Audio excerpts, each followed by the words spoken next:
आदाब नाजरीन, hope today India news में आपका इस्तकबाल है। मैं हूं आपका दोस्त नैमुर रहमान। आज हम आपकी बात एमआईएम के सीनियर लीडर और मुकर्रिर मोहम्मद नसीर साहब से बात करेंगे, जो कि आज जीएचएमसी ऑफिस में ऑल पार्टी मीटिंग चल रही थी। उसके बारे में वो वहाँ वो मीटिंग में क्या क्या बात हुई, उस बारे में हम आपकी बात करेंगे। न्यूज एंड एंटरटेनमेंट में आपका इस्तकबाल है। शुक्रिया। अब आज जो जीएचएमसी ऑफिस में ऑल पार्टी मीटिंग चली, इसकी उसमें आपकी पार्टी की तरफ से आप क्या रखे सब? आज ही नहीं शुरू, आज ही फर्स्ट मीटिंग नहीं थी, थर्ड मीटिंग थी। इससे पहले भी हुई और कल हेड ऑफिस टैंक बॉन्ड पर 7th फ्लोर पर कमिश्नर के साहब के साथ भी मीटिंग थी, जिसमें ऑल पार्टी, जैसा कि आप सब जानते हैं कि जुबली हिल्स का एक बाई इलेक्शन होने वाला है। इस सिलसिले में वोटर लिस्ट के लिए मीटिंग हुई थी, जिसमें तो हम सब तमाम पार्टी से जितने भी पॉलिटिकल पार्टीज है उसमें शिरकत करे और हर कोई अपने अपने जो मुताले रहते, जो चीज़ें रहती उन्होंने रखा। मैं भी हमारी जमात की जानिब से सदर मोहतरम की और हमारे इंचार्ज साहब की हिदायत पर मैं भी मीटिंग अटेंड करा हूँ अपनी जमात की जानिब से। अब जुबली हिल्स बाई इलेक्शन आने वाला है। ये वोटर लिस्ट में कई लोगों का पहले जिसका नाम है उनका भी नाम जो तो डिलीट हो जाता कभी कभी, और जिसका नाम नहीं है उन्हें जो तो उसमें ऐड कराना, वो तो क्या करना है? नईम साहब, सबसे पहले मैं आपको ये बता रहा हूँ, हमने जो कमिश्नर के सामने जो अहम मुद्दा रखा, ये रखा कि आप किसी को भी कोई भी इलेक्शन, कोई भी वोटर्स का आप डिलीट मत करिए जब तक कि इसकी नोटिफिकेशन में, इसकी नोटिस में नहीं लाएंगे। होता यह है कि हम लोगों के पास वोटर आईडी भी रहता, हमारे जेब में आधार कार्ड भी रहता, राशन कार्ड भी रहता, डिलीवरी लाइसेंस भी रहता और हर चीज़ रहता, लेकिन अगर वोटर लिस्ट में नाम नहीं है तो वोट नहीं डाल सकता, इसका वोट का अपना इस्तेमाल नहीं कर सकता। मैंने कमिश्नर से यही पूछा, सब डॉक्यूमेंट रहने के बावजूद भी अगर आपका डिपार्टमेंट वोटर लिस्ट के इसका नाम को गायब कर देगा तो वोट का इतना इस्तेमाल कैसा करेंगे। और एग्जाम्पल मैंने ये बताया कि एमएलए इलेक्शन में जो लोग वोट डाले, एमपी इलेक्शन में जा रहे तो उनका वोटर लिस्ट, उनका नाम गायब कर दिया गया, उनको बिना उनकी नोटिस में लाए गए उनको डिलीट कर दिया गया। तो इलेक्शन कमिश्नर ने, डिप्टी कमिश्नर साहब ने इस बात को सीरियस लिया और ये कहा कि हम किसी भी कीमत पे कोई भी नाम को हम डिलीट नहीं करेंगे जब तक कि उनकी नोटिस में कोई इलीगल ऐसा हो, या 1 से 2 होगा, या शिफ्टिंग का मसला होगा, या डेट का मसला होगा, तो तभी हम एक्शन लेंगे, वो भी नोटिस में लाके। हमने सीरियस कह दिया कि अगर अब की बार होगा, क्योंकि हर हमेशा पोलिंग के दिन ये शिकायत पब्लिक की तरफ से आते हैं कि मेरे पास वोटर लिस्ट तो है लेकिन वोट डालने, वोटर लिस्ट में नाम नहीं है, तो हमने सख्ती से ये मसला रखा है। आप अभी बोले कि एमएलए इलेक्शन में वोटर, उसका वोटर में नाम था जुबली, फिर एमपी इलेक्शन में उसका नाम नहीं था, फिर आप लोग क्या क्यों एक्शन नहीं लिए? देखिए, हमारे को और तुम्हारे को उस दिन मालूम होता है जिस दिन पोलिंग होगी, पोलिंग के दिन निकलते हैं। जब पोलिंग के दिन आ गए तो हम डिप्टी कमिश्नर की नोटिस में लाते, तो मैं ये भी सवाल किया कि अब तक जितने कंप्लेंट आए कि एक सीनियर, एक सिटीजन का आपने डिलीट कर दिया गया, उसके ऊपर जो डिलीट कर दिया आपका डिपार्टमेंट ही तो करेगा ना। जब आपका डिपार्टमेंट क्या कर दिया तो इसके ऊपर एक्शन लिए, तो एक आध मिसाल तो पेश करो बोला मैं, कि भाई ये पोलिंग बूथ पे से ये लोगों का नाम डिलीट कर दिया था, उनकी कंप्लेंट आई थी, हमने उस ऑफिसर के ऊपर एक्शन लिया बोल। ऐसा कोई उन्होंने जवाब नहीं दिया मुझे, बस इतना कहा कि नेक्स्ट टाइम ऐसा नहीं होगा। एक घर में, एक फैमिली में 4 वोट रहे थे। वो 4 वोटा जो सो अलग अलग बूथों पे, एक बूथ पे एक वोट नहीं रहता, अलग अलग बूथों पे अलग अलग वोटा रहते।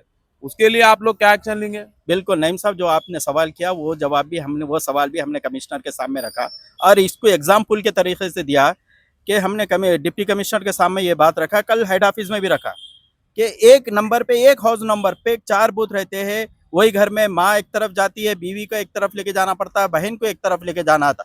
जब एक एड्रेस पे एक पुलिस स्टेशन में इसको एडमिशन क्यों नहीं मिलता बोलते, उन्होंने ये चीज़ को भी नोटिस किया और मेरे साथ ऑल पार्टीज ने इस बात को एक्सेप्ट किया कि वाकई एक घर में अगर 4 से 5 वोट हो जाते तो उनको तो दूसरे बूथ में डिवाइड कर दिया गया, तकसीम कर दिया गया, इससे प्रॉब्लम आ रहा। तो उन्होंने कहा कि ये चीज़ को भी हम नोटिस लेंगे उसका। और मैं ये भी कहा कि अब जो न्यू एडिशन है, अब जो लोग 2 से लेकर 17 तक जो न्यू एडिशन देंगे, जो 18 साल के इबो बच्चे भी हो जाते, जितने भी बच्चे बच्चियां जो भी होंगे, बड़े भी होंगे जिनका वोटर लिस्ट में नाम नहीं होगा, जो 2 से लेकर 17 तक अपनी कुछ सहूलत है कि अपने अपने पोलिंग बूथ पर जाकर उस अपना नाम चेक कराइए या एपिक नंबर मार कर पता कर लीजिए कि अपना लिस्ट में नाम है या नहीं है। अगर नहीं होगा तो फौरी 06 फॉर्म में अपना सबमिट करके। तो मैंने ये भी कहा कि जो जना न्यू एडमिशन लेता है उन अपने जो बूथ का जो एड्रेस है वही एड्रेस के अंदर उसको फिट करो। आप लोग घर घर जाके बोलते हमाको वोट दियो, हमाको वोट दियो। ऑल पार्टीज की तरफ से सब जने अपनी अपनी तरफ से जाके बोलते कि हमाको वोट दो, हमाको वोट। लेकिन ये आप लोग कोशिश नहीं कर रहे कि घर घर जाके कि आपका वोटर लिस्ट में नाम है नहीं है, घर घर जाके उसका चेक क्यों नहीं कर रहे आप लोग? ये गलत बात है आपकी। कौन सी पार्टी नहीं करती? हर पार्टी अपने अपने कार्यकर्ता, कोई भी अपने अपने वोटर कन जाता, अपने अपने एरिया में फिरता है, मालूम करता है, और जितना सहूलत हो सकती है हर पार्टी अपनी तरफ से कोशिश करती है कि लोगों के अंदर अवेयरनेस लाया जाए, उनको बताया जाए, और मालूम भी करते हैं। और हमारी जमात तो खासकर बूथ बेस पे काम करती है, कभी भी ज़मीनी सतह पे काम करने वाली जमात को मजलिस इत्तेहादुल मुस्लिमीन करते हैं। हम तो हर एक के घर पे जाते, कैंप लगाते, जब भी कमिश्नर के तरफ, इलेक्शन कमिश्नर की तरफ से नोटिफिकेशन आता तो हम पब्लिक में मस्जिद के जरिए, जुमाओं के जरिए, ऑटो के जरिए अनाउंसमेंट करा के लोगों को हमने हुशार, उनको आगाह करते हैं और उनका न्यू एडिशन लेते। लेकिन डिपार्टमेंट से जो गलती हो रही है वो गलती के ऊपर हम आगाह करें। जमातों से गलती, पब्लिक से गलती नहीं है यहाँ पे। अच्छा, पब्लिक को क्या मैसेज देना चाहेंगे वोटर के लिए आप? मैं पब्लिक से यही कहना चाह रहा हूँ, पूरे जने गाफिल मत रहिए। अपना जमहूरी हथियार अगर सबसे बड़ा अगर हमारे पास कोई है इस मुल्क में तो अपना वोट है। इसलिए मैं घर के हर सरपरस्त से गुजारिश कर रहा हूं कि आप अपनी फैमिली के पूरे वोट को एपिक नंबर के जरिए या वोटर लिस्ट के चलिए अपने अपने चेक कर लीजिए इलेक्शन से पहले। वरना इलेक्शन के दिन, पोलिंग के दिन आप चाह के भी अपना हक का इस्तेमाल नहीं कर सकते। अगर अपन गफलत पड़ेंगे तो आगे बहुत कुछ होने वाला है। और ये तो एक बहुत बड़ी, मैं खुले अल्फाज में बोल रहा हूँ कि खासकर माइनॉरिटीज़ मुसलमानों के लिए तो बहुत इंपॉर्टेंट है कि अपनी पूरी फैमिलीज़ के, अपने पूरे रिलेशंस के, अपनी बस्ती के जितनी हो सकते कि अपने पूरे घर के वोटर लिस्ट में नाम चेक कर लीजिए, क्योंकि 2 से 17 तारीख तक का टाइम है, कभी भी इलेक्शन कोड आ सकता है नेक्स्ट मंथ में।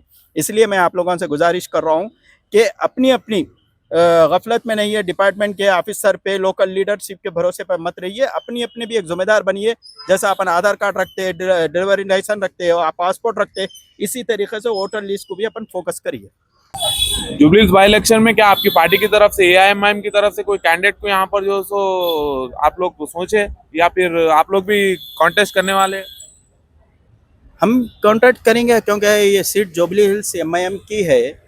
और जैसा कि मालूम है कि जुबली हिल्स के जैसे बराबंडा डिवीज़न होंगे, रहमत नगर, एरागड्डा, शेखपेट, सब डिवीज़न यहाँ पे मजलिस की झगड़े बहुत मजबूत है। तो ज़रूर हम लोग भी इलेक्शन लड़ेंगे, क्यों नहीं लड़ेंगे, जब हम ऑल इंडिया मजलिस इत्तेहादुल मुस्लिमीन है और दीगर स्टेट में हम फाइट कर रहे हैं, लोग हमसे जुड़ रहे हैं। और हमारी आज के जो हमारे मौजूदा सदर बैरिस्टर असदुद्दीन अवैसी साहब है, जैसा कि आप सब जानते हैं कि मुहाफिज़ दस्तूर भी है, कि हिंदुस्तान के एक बड़े लीडरों में आपका शुमार होता है। तो इतनी बड़ी क़यादत हमारे पास मौजूद है, तो हम नहीं लड़ेंगे तो सवाल ही पैदा नहीं होता। पब्लिक हम भी लड़ना चाहे तो पब्लिक की ख्वाहिश है कि मजलिस लड़ना, बोल के सबसे ज़्यादा। कल हेड को आपके दारुसलाम की तरफ से असद साहब के पीए मुश्ताक साहब आए थे यहाँ पर, तो आप लोग क्या इस प्रोग्राम में क्या करें आप लोग? देखिए, मुश्ताक साहब हमारी जमात के साहब के पीए है, और एक इसलिए आए कि मुश्ताक साहब हमारे पूरे पोलिंग में, जैसा कि आप जानते हैं कि मजलिस इत्तेहादुल मुस्लिमीन पोलिंग सतह पे, ज़मीनी सतह पे काम करती है। बूथ वाइज पे आपने पूरा फोकस करे, क्योंकि अभी क्या हुआ, बाई इलेक्शंस में क्या, लास्ट टाइम 329 बूथ थे नहीं, तो ये बूथ क्या हो गए, 79 और बढ़ गए इलेक्शन कमिश्नर के जरिए, यानी कि 408 बूथों हो गए। और एक बूथ में 1200 से जो बढ़ के वो था उसको कम कर दिया गया है, यानी कि एक पीएस में सिर्फ 1200 के अंदर, 1200 के अंदर रहना है। 1200 से इबो जो बूथ होगा तो इसको उन लोग बढ़ा दिए। जैसे एग्जाम्पल, ऑक्सफोर्ड स्कूल में 5 बूथ थे तो इसको 6 बूथ कर दिए, डाउनबाउथ में 8 थे तो इसको 9 कर दिए। ऐसा तो वो पूरा सर्वे करने के लिए असद साहब के पीए मुश्ताक साहब हमारे इंचार्ज के साथ आए थे। और जाहिर सी बात है कि इलेक्शन नहीं लड़ने का तो हमारे को सवाल ही पैदा नहीं होता, लेकिन फाइनली ये जो फैसला होगा तो वो तो हाईकमान ही ले सकता। गैसो बार आप लोग बीआरएस पार्टी को सपोर्ट कर रहे थे, क्या इस बार कांग्रेस को सपोर्ट करने वाले हैं? देखो जी, हमारी एक हकीकत बात बताऊं, मजलिस की हिकमत अमली क्या रहती है कि इलेक्शन लड़ना और सेकुलर हुकूमतों को जिताना भी रहता, फिरका परस्ती को, बीजेपी जैसे फास्ट ताकतों को हराना भी रहता। इसके लिए कभी कभी क्या है, अलायंस भी होती है। जैसे 2004 में पी जनार्दन रेड्डी साहब को साथ दिए खैरताबाद से विजय रामाराव के मुकाबले, 2018 में गोपीनाथ को साथ दिए, 2023 में हमने खुद लड़े।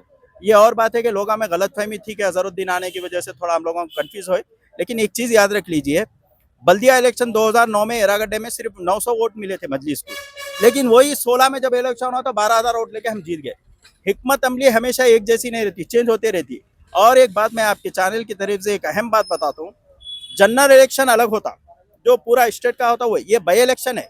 ये बाई इलेक्शन में हर पार्टी के लीडर के पास टाइम रहता, पूरे जने यहाँ आते हैं। और बाई इलेक्शन की सबसे बड़ी खासियत ये है कि मजलिस इत्तेहादुल मुस्लिमीन हमेशा बाई इलेक्शन जीती।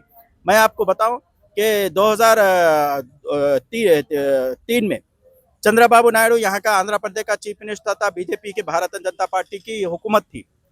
इसके बावजूद हमारे सज्जाद साहब का इंतकाल हो गया था कारवान में, अकबर साहब को सालार ने कारवान का इंचार्ज बनाया था। हम बाई इलेक्शन में ज़बरदस्त तरीके से अफसर खान को जिता के लाए, हम जीते।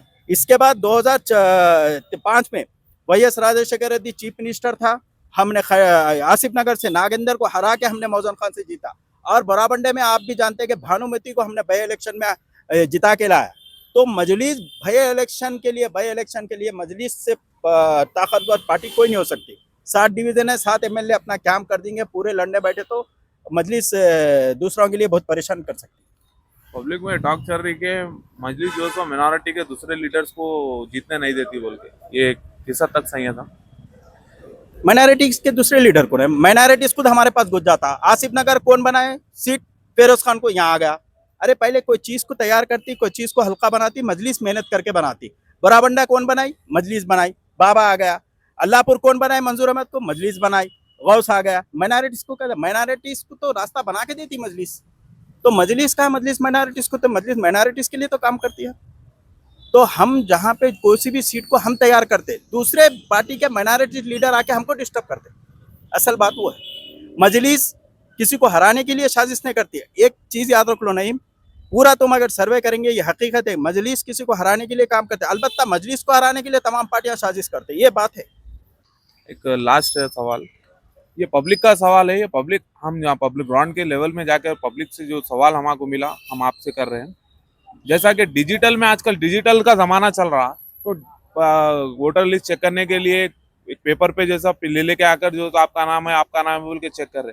अगर वो डिजिटल ले लेके आएंगे तो जब का जब उनका एपिक नंबर मारने से उनका नाम है नहीं है चेक हो सकता, और उनका अगर डिलीट है तो लोग ऐड करा ले सकते। तो ये पब्लिक का अवेयरनेस, पब्लिक की तरफ से ये हमारे भी रिक्वेस्ट ये है कि आप जो तो डिप्टी कमिश्नर के पास ये सवाल रखिए।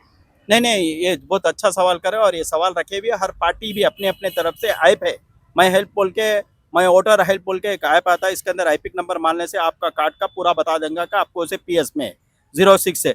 दूसरा और एक ऐप है जो अगर एक हाउस नंबर मार देंगे तो इसके उस हाउस नंबर के ऊपर कितने वोट है वो भी पूरा डिटेल बताता। आप आ रहे हैं, और जो भी बस्ती में जिम्मेदार हैं, जो भी लोकल लीडरशिप है ऑल पार्टीज के, उनके पास वो ऐप है। खुद मेरे पास भी है, अगर मैं किसी को होना तो बिल्कुल शेयर करूंगा मैं। Thank you very much. Thank you.